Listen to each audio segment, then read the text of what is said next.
Entre Michel Platini, le président de l'UEFA, Alain Juppé, le maire de Bordeaux, Emmanuel Valls, le Premier ministre, ainsi que Jacques Lambert, le président du comité de l'Euro 2016. Et c'est très important parce qu'on va finaliser un accord, Sandrine, sur la fameuse redistribution d'une partie des bénéfices dégagés par l'UEFA à l'occasion de ce futur Euro 2016. La première réunion en septembre s'était assez mal passée entre Alain Juppé et Michel Platini, le président français de l'UEFA, parce qu'il ne voulait pas entendre parler, ce dernier, de cette fameuse redistribution d'une partie des richesses. Depuis un mois, les négociations se sont poursuivies en coulisses et elles ont très bien avancé.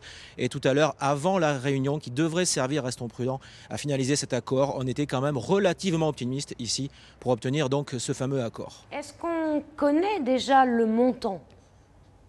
Alain Juppé a été très clair là-dessus. Chaque ville hôte, elles seront 10 en France, veut obtenir 10 millions chacune, soit un total de 100 millions d'euros sur les 900 millions d'euros de bénéfices qui seront dégagés par l'UEFA à l'occasion de cette compétition. Cet argent, Sandrine, servira à financer des équipements sportifs pour le grand public dans chacune des grandes villes.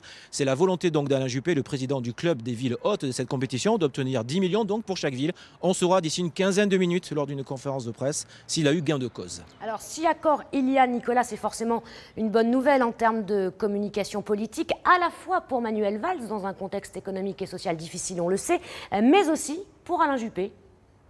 Oui, effectivement, c'est un consensus politique autour de cette question et Alain Juppé, le maire de Bordeaux, a pesé de tout son poids pour infléchir la position de Michel Platini, qui était très réticent à l'origine à redistribuer une partie des richesses parce que l'UEFA ne l'a jamais fait lors d'un Euro de football. Alain Juppé a donc pesé de tout son poids, peut-être aussi parce que des critiques commencent à s'élever un petit peu partout en France et notamment ici à Bordeaux sur la construction des stades. Cette fameuse redistribution des recettes permettrait d'apaiser le débat politique et économique. On le saura d'ici quelques instants.